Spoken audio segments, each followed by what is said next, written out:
Thank you, Michael. Hi, so my name is Abby Marino, and I am the Tulsa Fellow, as well as the Tulsa Team Leader for the Greenwood Cultural Center project. These three women behind me have worked countless hours to help develop a model that will make the Greenwood Cultural Center the intercultural hub that it can and wants to become. The team has interviewed people throughout the United States and throughout Tulsa who are experts in the arts and cultural center industry. They have surveyed over 200 people in the Tulsa community, reaching people from every single zip code, and they've participated in focus groups compiled of many different stakeholders that are working with the Greenwood District to prepare for the centennial in the next 3 years. I am incredibly honored to have led this group of women, and I'm excited to introduce them and the project. So without further ado, let's get started.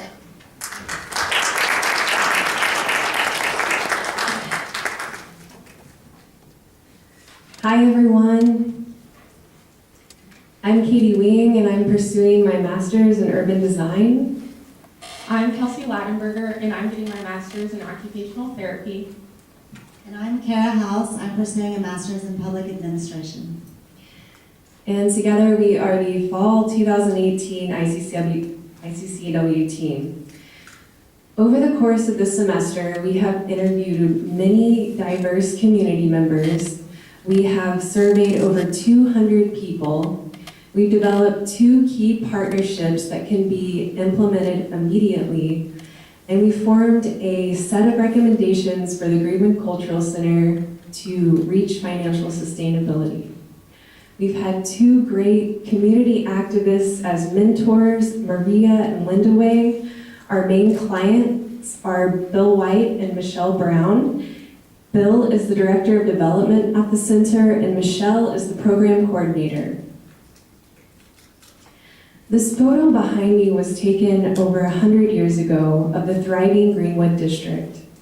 This district was also known as Black Wall Street, the wealthiest Black community in America at the time. All of that changed during the summer of 1921 when a race massacre broke out and burned down near the entire Greenwood District. Hundreds were murdered, thousands displaced, and those who decided to stay after the tragedy lived in canvas tents for over a year while they rebuilt their livelihoods. In the 1980s, the Greenwood community raised enough money to build what is now the Greenwood Cultural Center. The mission of the Greenwood Cultural Center is to be the keeper of the flame for this set of Tulsa history, to keep this story of tragedy, erasure, and incredible resilience alive in the community. They also wish to serve the community with a space for intercultural exchanges to happen. They have 4 staff members and a board of directors. The Greenwood Cultural Center is an anchor of Tulsa. They are at the epicenter of the growing Black Wall Street movement. They offer programs to youth, including the Women of Tomorrow, summer arts programs, and an entrepreneurial camp. They also give tours and have multiple spaces available for rent to hold community events. The center is receiving, and the Greenwood District is receiving, enhanced national attention from sources such as the New York Times and Washington Post, as well as renewed attention from our local government. In less than 3 years, the 2021 Race Massacre Centennial will be here, and we hope that our recommendations will serve the center. Thank you. GCC has a lot to value, but it is not achieving its desired impact. When looking over the 2017 financial report, GCC was 11.7% over budget, making it not financially sustainable. Of the 200 people that we have surveyed, less than 20% of them have not heard of GCC, giving them a low community visibility. And although GCC does not have a way to currently track how many people come in the doors of GCC, It is estimated that only 1,200 people come in per year, giving them a low community reach. By implementing changes in the marketing, operations, programs, and partnerships, GCC can increase its impact. By adding standardized and increased pricing, they can become 100% funded within the second year. By having local and national partnerships, they can increase their recognition, and by adding new programming, they will reach over 16,000 people over the course of the 5 years. Today, we're going to tell you a little bit more about the recommendations that we think GCC should implement, but first, I'm going to hand it over to Kara to tell you about the market they can tap into. Thank you, Kelsey. GCC is part of a $166 billion and growing industry of arts and cultural event spending. In the Tulsa area, this accounts for over $230 million of that total. Currently, GCC is only reaching about 1,200 people, but our research shows, wait a minute.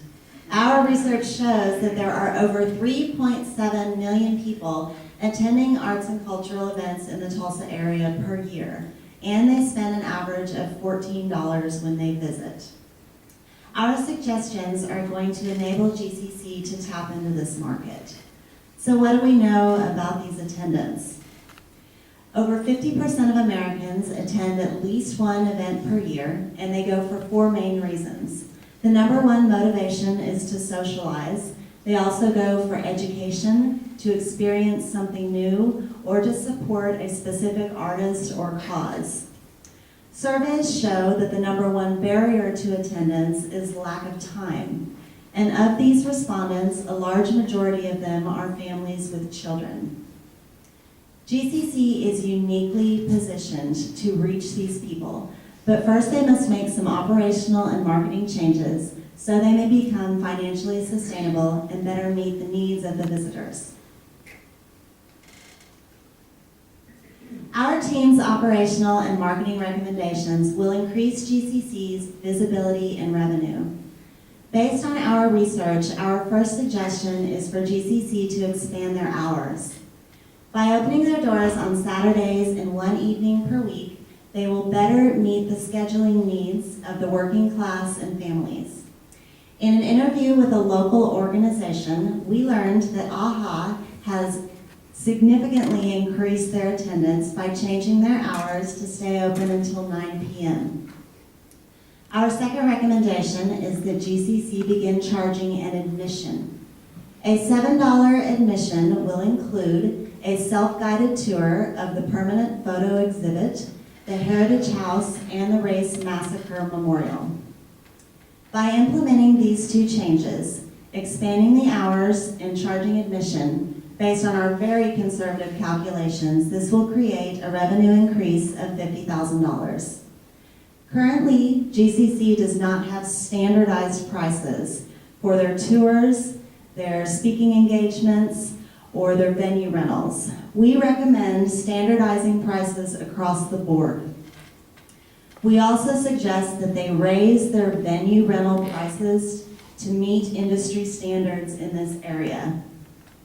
This significant change will create a revenue of over $400,000 in the next 5 years. We have identified several strategic partnerships which will benefit GCC with national recognition and ongoing support. By becoming a Smithsonian affiliate, they will be able to borrow exhibits and collections, which research shows will increase their out-of-town visitor traffic by 10%. The Alabama Legacy Museum has established what is known as the Community Remembrance Project. This will give GCC a permanent historical marker to place on their property. This will connect them not only to the Alabama Legacy Museum, but to other communities across the United States that also experienced victims of racial terror lynching. When GCC can understand visitor motivations and track customer data, they will be able to increase their impact and shape future programming. The team has introduced GCC to 2 partnerships. Tessitura is a unified system which simplifies customer data management. There is a local consortium of 9 organizations in the Tulsa area that share the cost of the program. They provide ongoing technical assistance, support, networking opportunities, and this connects GCC to the local Tulsa arts scene. We have also developed a partnership with the University of Tulsa.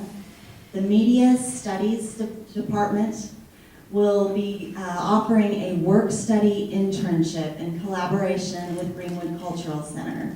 Starting next semester, there will be a student intern to assist with the social marketing strategy, and they will also be able to work during the extended hours we are suggesting and help coordinate evening events.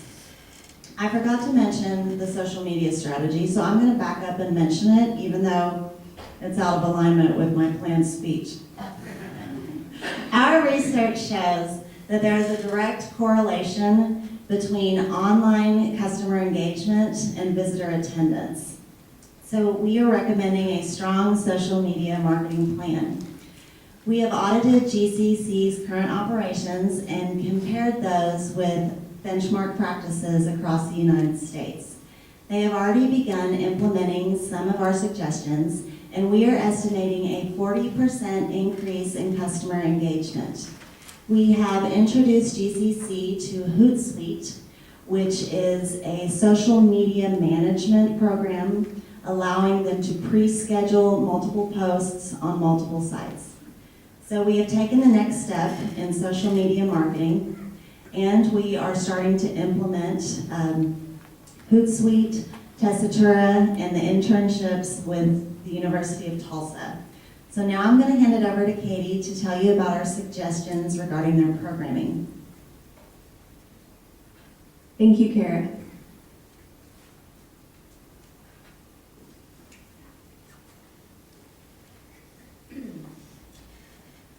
So in addition to these changes in operations and marketing, the Greenwood Cultural Center can maximize its programming. This is going to bring in 16,000 people. People will be reached over the next 5 years. The 5 main components of programming at the center are the memberships, bi-weekly events, tours, theater, and mobile GCC. As you can see, memberships are going to bring in the highest revenue, but programs such as mobile GCC is going to get the Greenwood Cultural Center's message out into the community, which has value. 95% of the people we surveyed said that bi-weekly events are in demand, more specifically food-related and performances. Increased programming is going to make a big impact on people, but it's also going to bring in some revenue. $195,000 is projected to be the profit over the next 5 years from these enhances to programming.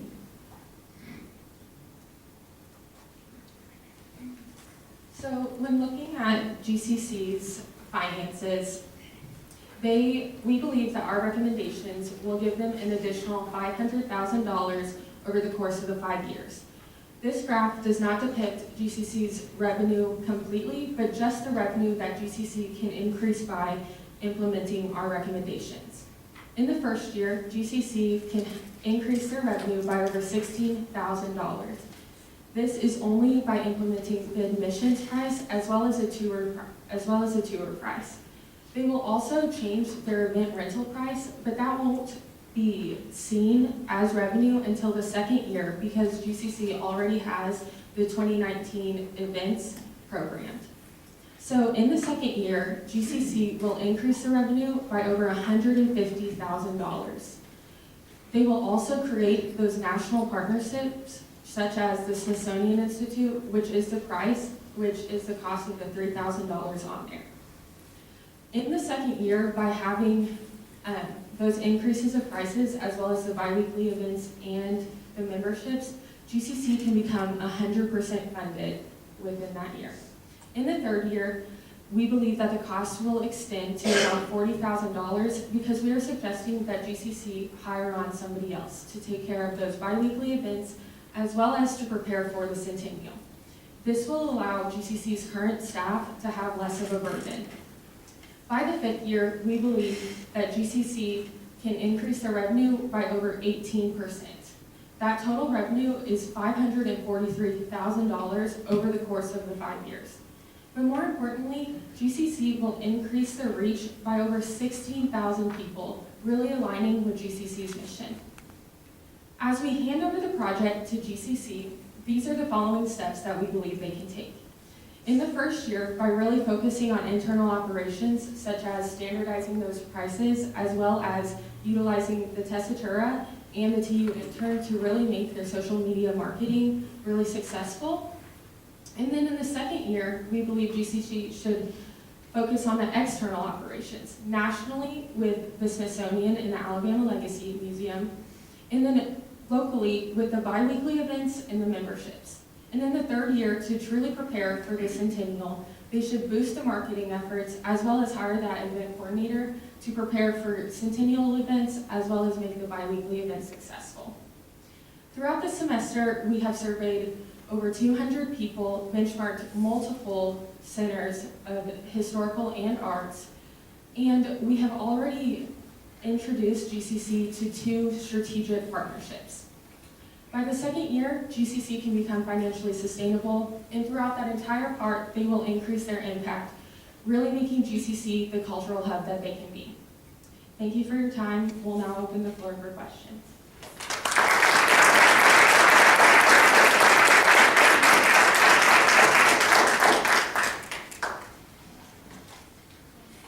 This question is for any and all of you. So there are a lot of exciting things happening in Greenwood now. Your timing is so spot on. And there are some connections there that I think working together with some of the other things that are happening, like the expansion of the Greenwood Cultural Center, and the much enlarging the gallery there, the gallery space and the exhibit space will make a huge difference. They have, as Michelle, hi Michelle, hi Bill, as they know so well, there is a strong connection with the Smithsonian because of John W. Franklin connection. And so that's an exciting possibility. But tell me if you agree or disagree, but I think this may be the time to do some making sure everybody that's working there now is on the same page and kind of knows what everyone else is doing so we can maximize that collaborative team spirit. And I mean, Michelle is probably the best, and Bill are probably the best people to make that happen. But there's so much synergy, I think, here that, and so much more support for what you want to do because of the capital campaign that's coming up. Also, the city has written a grant to the Bloomberg Foundation, and I think the mayor, is going to call a press conference very soon. I don't know why we have a press conference if we're not getting the grant. So, I mean, you don't usually call a press conference if it's bad news. So fingers crossed. So that too could play into the overall plan. Are you always in the right place at the right time? I'd like to. Thank you very much. I find this just totally exciting. How many research you guys come in as far as the planning of that, as far as giving figures and projecting how we're going to be at in 5 years, that kind of thing for that? I mean, I saw the slides you guys had the, what it takes for, in 5 years. How would you come up with that? As far as your plan for them and everything, all of that, putting that all in figure. Are you asking about how we came up with the next steps Yeah. for them? Yeah. So we thought that we would initially begin with low-cost things for GCC to start with. That would be the admissions, the tours pricing, as well as making their event pricing really competitive with other places around. And then after that, they can start to make the bi-weekly events and everything and kind of reach out and expand on what they already have, really to prepare for the centennial within the third year. How was GCC selected as a participant in your program or your program? What directly? I believe that's a question for our team leader. So I will go ahead and take that question. Every semester we put out a call for projects. And so one of the professors on campus, Dr. Lisa Byers, had worked with Greenwood Cultural Center and said they may be interested in completing an I-CCEW project. So right now we are in discussions for our spring 2019 projects. If that was a, how do we get in on this? It was. Okay. So let's talk afterward. And again, we felt like, heard exciting things happening from GCC, sat down, talked with them, and realized that the time and place is right, as Sharon said.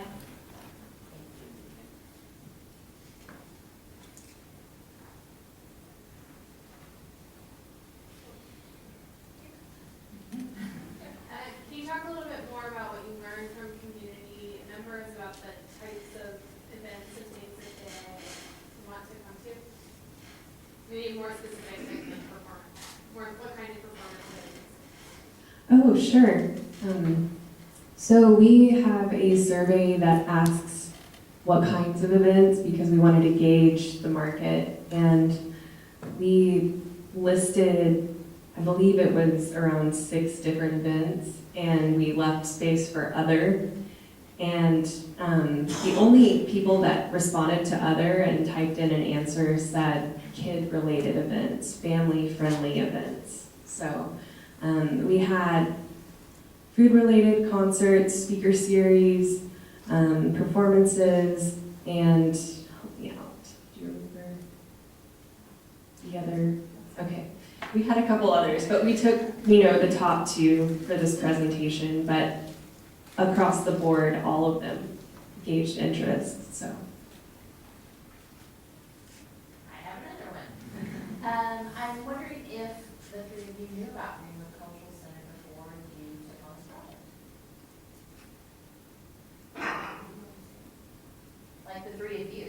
Like, I wonder if each individually knew. So I had seen the center, but I didn't know anything about it. And I'm originally from Oklahoma City, and this was not taught to me as growing up. And so I feel so grateful for this project because I dove deep into the history that is so important. So. Yeah, I personally didn't know anything about it, and so it was super exciting for me because I'm not even from this state, and so just to kind of really understand where I reside now and kind of the history that goes along with it, as well as I got to talk to quite a few teachers and ask them about their plans within teaching the history and everything like this, so it was super exciting to kind of learn so much about it. I knew they had a summer arts program because I had a friend whose daughter was a part of that and really enjoyed it. I'm embarrassed to admit that I did not know there was a race massacre until several years ago because it was not taught to me in school. And in my other job, I speak to 6 to 10 clients a day, so I started asking them what they knew about our history in Tulsa. And a large majority of them are not aware that there was a massacre. So hopefully with the new curriculum and with the suggestions we're making, more people can understand the history. Who exactly is the target audience for this? Are we focused more on locally to make sure the Tulsans understand our history? Is it more of an Oklahoma aspect or nationally to talk about race relations and the consequences of racism in America? I think that with every different aspect, you can hit somebody across all borders. I think when you're thinking about locally, doing the different biweekly events and really becoming a center where cultural exchange can happen, as well as nationally with the Smithsonian Institute and things like that. So I think that in every different area, there's a place for GCC to really cross all those.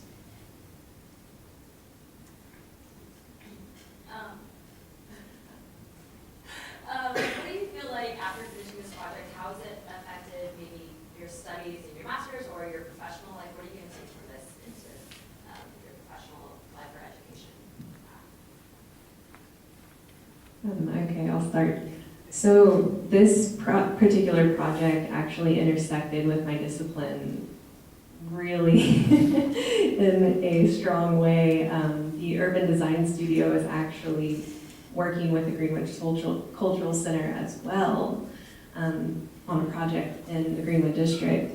So my director for my program always says, you know, it's really the programming of something that keeps it thriving. It's not necessarily the design.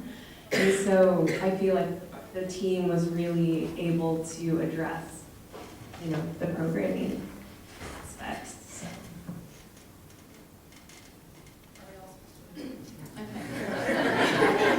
Okay.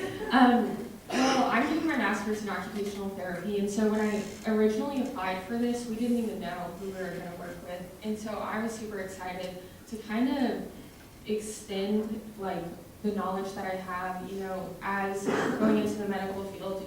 As you continue to learn, you kind of go in the same direction, and so this was a really great opportunity for me to see how what I'm getting my master's in can be distributed throughout so many different ways and how I can really implement them both together. One specific area of research that I focused on some was benchmark organizations.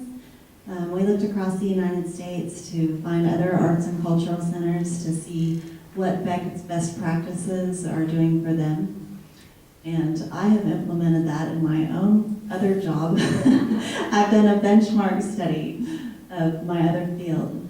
And I've discovered I have a real love for research and figuring out how to synthesize that information into meaningful suggestions. So I am slowly getting my master's, but I hope to eventually possibly work as a research consultant. I really get down rabbit holes and enjoy finding that information. All right, we have time for one more question. Someone had mentioned some plans for expansion or renovation of the center. Can you all talk about that more? I was the one who did that. Might as well fess up because Elisa would tell on me anyway. Yes, there is a plan. It's just the beginnings of a design for renovation and expansion. Primarily the expansion will be the gallery, the exhibit space. But there will be other additions, like a welcome center and those sorts of things. Right. And that hopefully will be completed before 2021.